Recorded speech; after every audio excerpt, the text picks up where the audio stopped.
Welcome, everyone, to the first Thanksgiving. We're coming to you live from Plimoth Plantation, the extraordinary living museum here in Plymouth, Massachusetts. And during today's virtual field trip, we're going to travel back in time to the year 1621, just a year after the voyage of the Mayflower and about a month after the now famous feast. We'll be visiting the 17th century farming town built by English colonists in the midst of the Wampanoag homeland. We're going to learn more about the Wampanoag people, the natives who originally inhabited the land, and we're going to learn about the first permanent English settlement of colonists, better known as the Pilgrims. We'll also compare and contrast the daily lives of the Pilgrims and the Wampanoag people, how they lived, how they gave thanks, and the food they ate. And of course, we'll learn about the 1621 harvest celebration that we know today as Thanksgiving.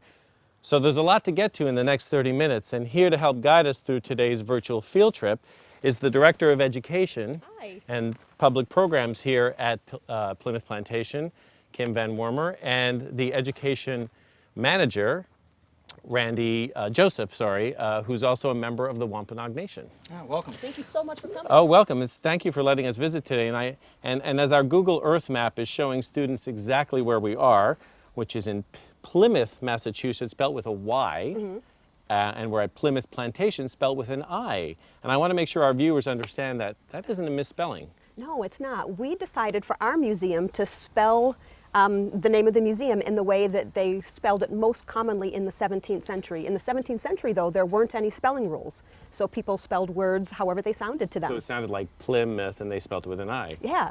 Now, Kim, tell me, what will people find at Plymouth? I mean, how does the museum tell the story about what really happened during this very important period in history? Well, it's a museum of people, so when you come here, you get to meet people who are portraying the English colonists, and you get to meet people who are Native American that will tell you about the Wampanoag that lived here. Okay, Randy, let me turn to you for a minute. The Native people, as Kim just mentioned, or the Wampanoag, they inhabited this land long before the Pilgrims arrived in the early 17th century, for about 12,000 years, I understand. What can you tell us about the Wampanoag? Well, for us, we were gatherers and hunters. We cared for the land, and we believe that the Great Spirit, Kiatan, blessed us with everything to live a healthy, successful life. In return, we honored that. We honored the two-legged, the four-legged, the water beings, Father Sky and Mother Earth. All right, well, I'd like to bring out the warrior counselor who was the go-between for the Wampanoag and the Pilgrims, and his name is Hobomok, and I want to welcome you, Hobomok, sorry, how are you? Waniki suck. Tell me, what does Wampanoag, the word Wampanoag, mean? Wampanoag means people who see the first light, people of the morning, people of the dawn. Since we are farthest east, we can go, we are the ones who see the morning first. So tell me a little bit about what your daily life is like on the land. Well, first, when sunbreak, we fish, hunt for birds according to time of year, season, while Washki Tomp and men hunt and fish. The Matamasasa woman farm at home, prepare meals, mitsash, Right. and Mitsush? mitsash food. And I watch English, the Chakwakwainen, newcomers. The English settlers, right. Yes. Speaking of the settlers, now, for so many centuries, you lived alone on the land, and suddenly you were cohabitating. What did you think of the English colonists when they first arrived? Did you befriend them? Well, Wampanoag knew to be cautious of New English Right. due to past bad English. Past Bo- experiences yes. that were not good. Yes. But not all Wampanoag want English. But as long as I stay here and watch, it's good. It's okay. Speaking of them, I imagine when they first got here, they needed help learning how to survive on the land. Did you help them? How did you help them learn to survive here? Mostly one, to Squantum, help English, teach how to plant corn, harvest corn, Right. and eat corn. But not all Wampanoag want to help English. Not all Wampanoag want English here. Right. But you were good. You were okay with it. As Massasoit told me, Usamiquan, who is Massasoit of Wampanoag, told me to watch English. Kim, Wampanoag is just telling us that the Wampanoag had a thriving culture here before the English colonists arrived. What do we know about these colonists? It's an interesting thing to think that they would leave their land, leave their homes, give up everything, their well-being really, to come to this new England, they called it. Yeah, they must have had a really good reason. And the reason, there are several really. The main one is because they wanted to better their lives. England was pretty crowded. They thought they could come over here and get land of their own, and this would be a place where their families could prosper, which is a reason a lot of people move, I think. But there were also people among them that had sort of an argument with the King's Church, with the Church of England, and they wanted to live on English soil, which they considered New England to be because it was claimed by the King. Right. But so they wanted to live on English soil but still be far enough away that they wouldn't have to worry about being persecuted for following their own religion. Now, we know them today as the Pilgrims. Were they always called the Pilgrims? No, if you go down to our English village today and ask someone if they were a pilgrim, they might look a little bit confused. It wasn't until the 1800s that a scholar read some of the works of William Bradford and saw there was one passage that said they knew they were pilgrims. And he said, oh, they were the Pilgrims. And it stuck. And people started to call them that. Since that time, right. Now, we have two, I'll call them settlers, with Yeah. us today. Goodwife Elizabeth Hopkins and her stepdaughter Constance. They're both with us. Welcome. Hello. Good day. Good day. Right. I recover. Constance, sit yourself down. Goodwife, let me begin with you. When did you and your husband, Stephen, arrive in America? We arrived at 1620 in the month of November.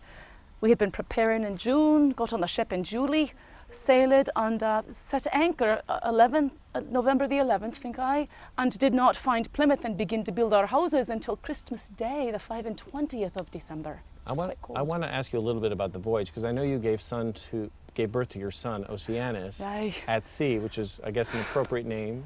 That it is in the considering his ocean. birthplace. Tell me a little bit about what the voyage was like for your family. It was wretched, awful. Yeah. We was all quite ill from the pitching and rolling of the ship, and everything in our bellies did not stay there very long at all. It was very dark. We were below the decks, and so many beds, 102 people, that we could not move about. Chiefly we sat upon our bed together in the dark and told stories and slept and prayed very much, for we were afeard. How long was the voyage? Oh, it was more than 2 months. Did your father say 66 days it was? Wow. Aye. That's a long time to live in those conditions. Indeed. Constance, you were only 15 when you arrived here with your family. What were some of the biggest adjustments you had to make? Truly, it is just the lack of civility in this new country, for we have, it is so wild, and we did come from London with many persons, much bustling and such things, and in this new country we have no laundress, so we must launder our own clothing and spend much hours doing such. We have no butcher or baker and all these things. We are to be hunters and fishermen and such, which is things back in England that none of us did do. But you had to sew your own clothing, you had to do all of the things that... I'm teaching her of it. We sew things such as this. Yea, our aprons and our chefs and such things we do. We must keep these clothing until we get more supplies back from England, Right. for I know not how to make it. Goodwife, it's obvious that your lives changed pretty dramatically when you got here. How well do you and your neighbors get along with the native people? We spoke briefly about this to Wampanoag. Aye. What were some of the biggest challenges that you faced in your day-to-day life with them? Right now there's a treaty of peace with these folk, for which we are very grateful. And this man Wampanoag, he lives in our town and is helping us with relation between the great King Massasoit of the Pokanoket people. Grateful are we for that relationship. There's others though in this area who do not wish us as well, and we are a bit afeard of them. Indeed, there are men watching our town every night to be certain that other neighbouring folk who do not wish us well do not cause us any harm. It is a great comfort to have that relation, though. I imagine that's a good relationship to have, right? So we're learning a little bit about daily life, what it's like for both the settlers and for the native people here. And I'd like to do a little bit more comparing and contrasting these lives, some of the basic elements from both of your perspectives. So actually, let me begin with you, good wife. Let's talk about housing. I know you'd like to give us a little tour of your dwelling, so tell us a little bit about it. My house here in New England is very different than in England. Our houses here are covered with wood on the outside. That is very expensive in England, and no house I ever lived in was covered with wood. The roof is thatched like many in England, but here we have thatched it with reeds and cattails from the marsh and not with straw as we might have at home. Some houses have got reeds in England, but most have straw.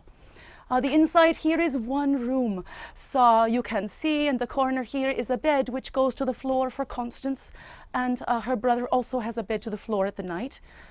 This over here is an eel pot with which we catch eel in the river.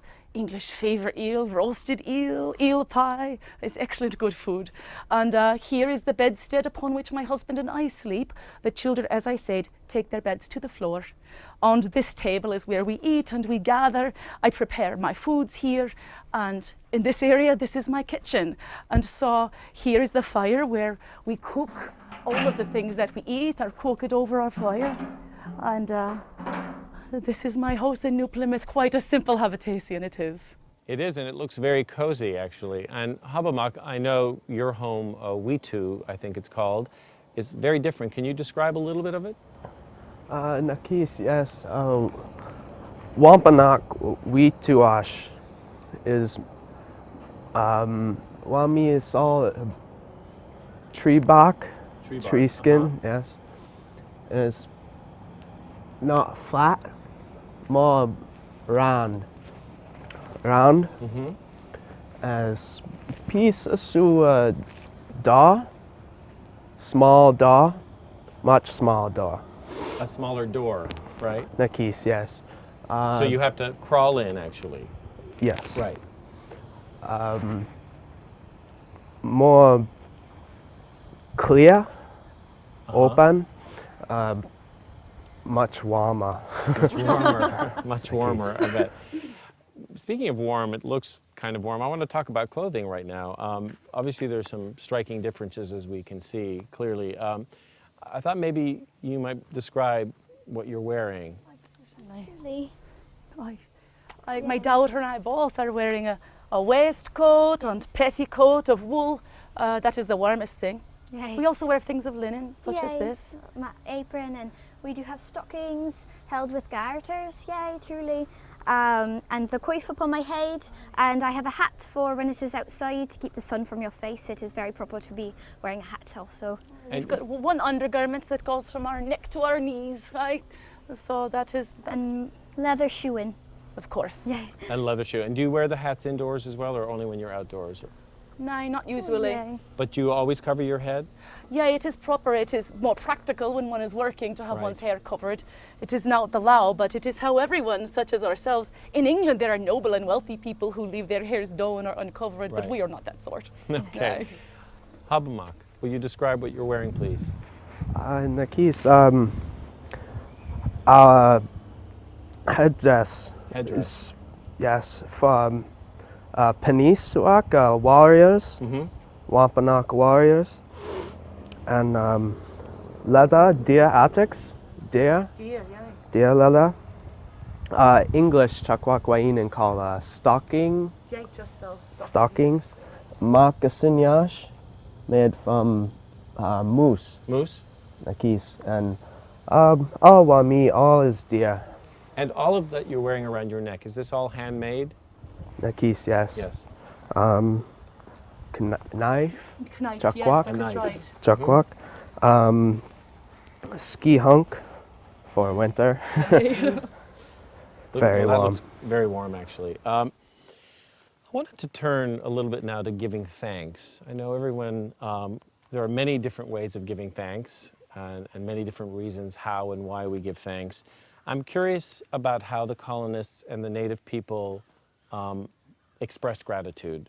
Are there specific rituals and celebrations that you follow? Of course, every day we give thanks at all times. Always when we are eating and when we are cooking, we are thanking God for what has been given to us and for what we have to eat.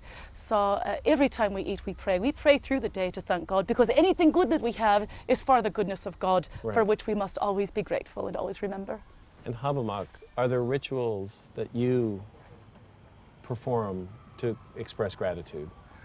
Nakis, yes, when Wampanoag hunt, Yes? before, during, and after, we pray, we give thanks. Before we eat mitzash, Mitzash, eat. we pray, we give thanks. Before sun comes up, we pray, give thanks. When the sun goes down, we pray and give So thanks. You're grateful for the day, every day. All And for the times. food that you eat. Randy, I just want to ask, have those rituals continued into modern day customs with the Wampanoag?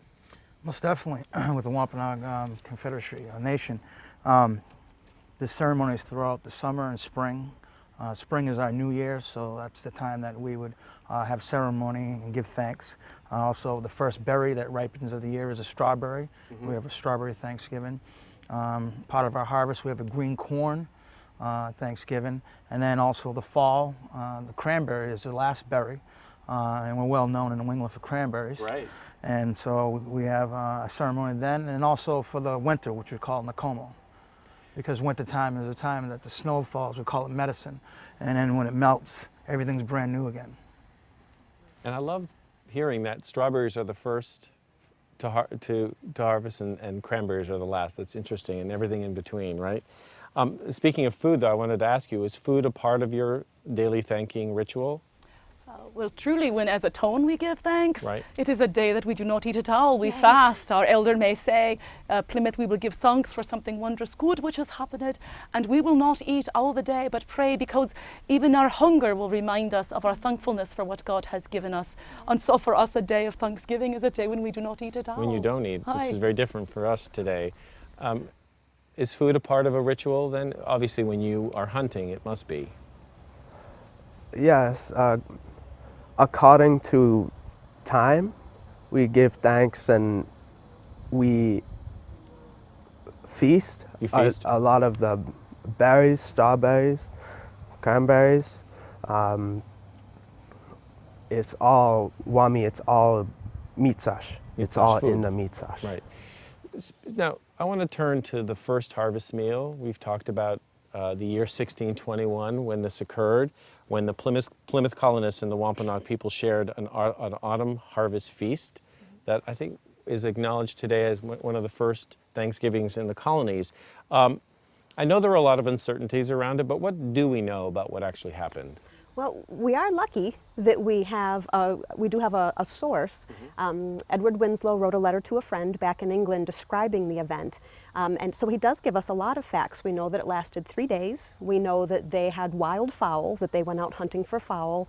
We know that there was feasting and sporting, and we know that there were about 50 Englishmen there and more than 90 Wampanoag. So the Wampanoag were there. Yes. But the thing is also, if it's some type of gathering, you'd probably bring women and children. Massasoit, who comes from Pokanoket, we believe that he stopped at every village coming down towards from Rhode Island down to here and gather in Panesis. The relationship was still new between these two cultures at that time because the treaty was signed in spring. So anything could really happen at any point. But as the document is written, we know that Massasoit sent out 5 warriors to shoot 5 deer. So we also Massasoit was the leader of the Pokanoket. of the Pokanoket, yes. And he sent those men out. And for native ways, when you're gifting somebody, we know that everything's in a good way. And so at a gift at the feast, you would bring food for the settlers. Right. Okay. Well, it's much like what we do today, I guess, right? We all bring food over for our big Thanksgiving meal. Speaking of, you mentioned feasting.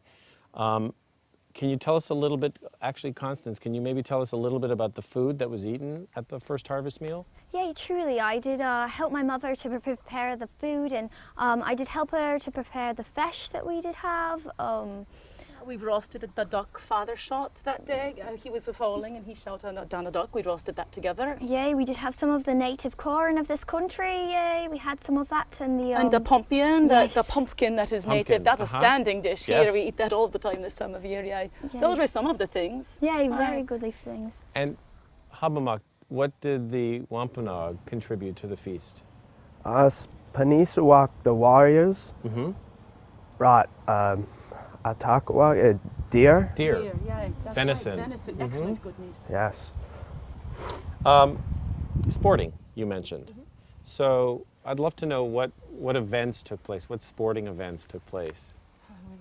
There's always stool ball and that sort of thing. And the pitching of the bar, where the men take a great beam and see how far they can cast it and which man can cast it the farthest. A good test of strength for the men in the town, they favour that. And of course, exercising their arms. That is always entertaining for us to see the men shooting off their guns and practicing their military skills, because it is important for us to know we are safe, but also it's a good entertainment to watch them do that, and they did that day also. And today men hoist a big leather pigskin and they throw it up in the air at holiday time. We call it football. You throw it with your hand and Yes, you call we it throw football. it with our hands, that's right. Curious. Very curious. Like, I know a lot of our students watching today have so many questions, and so I've been asking all the questions, and I think it's time that we hear from some of them. So we had so many submissions. We only have time for a few, and the first one comes from a kindergarten class at Del Sur Elementary School in San Diego, California. Let's watch this question. What do kids have toys and games like us? So I like his hairdo. It's good. Kids, he's asking, do kids have toys and games like us? That's something, yes, do children have, that's right, children. Oh, truly, yay. We do have puppets. It is made of linen, stuffed with wool and such things, yay. A cup and ball. I should not try to do it, for I should surely miss. Giles is much better with that. Yay, Giles is. This is a bowl. It is made of leather, stuffed with much wool that it should bounce very tightly packed. And I do have in my pocket here marbles that we do play with also. So many games, yeah. Many Games on games. boards, moving pieces on boards that we Yeah. have also. And did you bring any toys that the Wampanoag children play with? Yes. The same very ball, similar, ball right? and cup. Looks like it's made of bones though, right? Yes. Yes, okay. Moose. Moose bones. Yep. Pasoka ko hiohak, a ball. Ball, yeah, just Ball. It's deer leather and fur. Oh, fur is on the inside. Nakis, yes. And And a doll. dolls. Oh, very much the same. Very much the same, yeah. Hey. All right, so the next question was submitted by Palm Avenue School in San Bernardino, California, and they ask, where did you stay when you first came to the New World before you built your homes? We were on the ship, the Mayflower, that come over here and anchored. And once we found Plymouth, the ship could only come 1 or 2 miles from shore because the harbour is so shallow that great ship could not come in, which means we were living 2 miles out in the Ocean Sea in December, January, February, very cold and very crowded down there. And the men were rowing in little boats to build their houses every day and then rowing back to sleep on the ship. And the people got very sick that winter, and many of them died as a result of that. It was difficult. We were so grateful when our house was completed, were we not? It was good to be by a fire. And I'm sure you didn't have airplanes back then either. I do not know. You must have been so grateful to have your home. Oh, we are, yeah. To be by a fire and cooking over a fire was so wondrous good. Yeah, and your feet steady on the ground. So, Okay, our next question comes to us from Conway Grammar School. That's in Conway, Massachusetts. How do you keep food fresh if you don't have a refrigerator? Interesting question. A piece of the meat such, the meat, The meat? the deer, fish, clams, they're all fresh every day. So you eat the meat fresh. Yes. You don't have to store. Right. Okay. Yes, as we need. Right. Corn, scooter squash, pea soup, fresh, small, a little bit fresh, and rest. Wami all rest grow old, Dry. Dry. dry. Mhm. They dry, and we can keep all a long time, winter, spring, for when we grow next year. Our next question comes to us from a third grade class from Alpharetta Elementary School in Alpharetta, Georgia. And let's watch what they ask. Hi, I'm CJ, and little Frankie here wants to know, what did you miss about your homeland? Frankie wants to know, what did you miss about your homeland? Truly, I do miss the markets and the fairs the most. For in London, there are diverse markets selling all sundry things that you can see, and much entertainment at the fairs and such. And I should miss those greatly, and just the comfort of other persons around you. I am very much used to many persons always seeing diverse, and not in this country. It is mostly trees. Yay. Mostly trees, and there's only about 50 of you at this time, right? Yay, nearly Right. half our company has died. All right, we have time for one more question, and it comes to us from a second grade class at Willow Grove School in Poway, California. And Kim, I'm going to ask you this question. How did the word Thanksgiving actually come about? Well, I think it comes from giving thanks, because that's certainly what we do. Though I think that there are sort of two different kinds of Thanksgivings. There's the one that Goodwife Hopkins talked about, which to them is more of a religious celebration where there's not food involved, but definitely a time for giving thanks. And then there's the harvest celebration that we've been talking about that took place in 1621, Right. that was also a way of giving thanks, but was called more of a harvest celebration. Well, our own Thanksgiving is right around the corner. How different would you say that 1621 harvest was from today's celebration? That's a good question. I think, well, they didn't have parades. Right? Or floats. or Black Friday the day after, or Right. floats and all of that. The foods were a little bit different. We don't know for sure if they even really had turkey back then. No mashed potatoes. So different foods.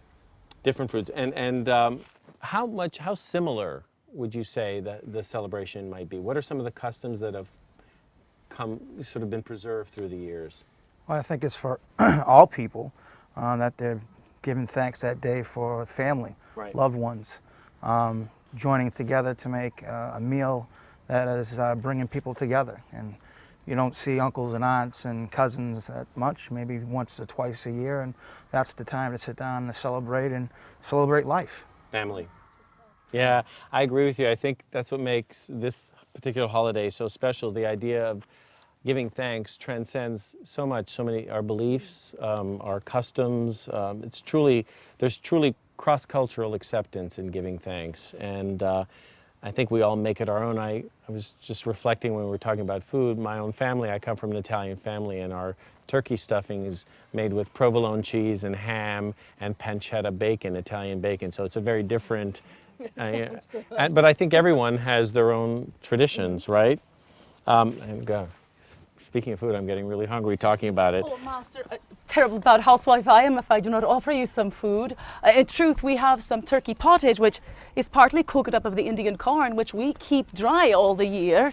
Yeah. And partly a turkey. So I've got a pottage here, mix it up with turkey and Indian corn and... Oh boy. Yeah, Constance, you may serve that to him. So I get here's to a bit taste of a this, dish huh? to give him a bit in. Aye. I'll just, you know what, I'll just eat it right out of Really? there. Oh, Yes, you're it's very probably good. easier, right? Wow. Thank you, Constance. And a bit of bread for you, Master. Okay. So other things we might keep in salt, Yeah. but that turkey is fresh. Something small like that, we'll eat it fresh after we cook it, All just as right. Master Hoppamuck would say. This is really good. Yeah, thank you, Master. This is very, very good.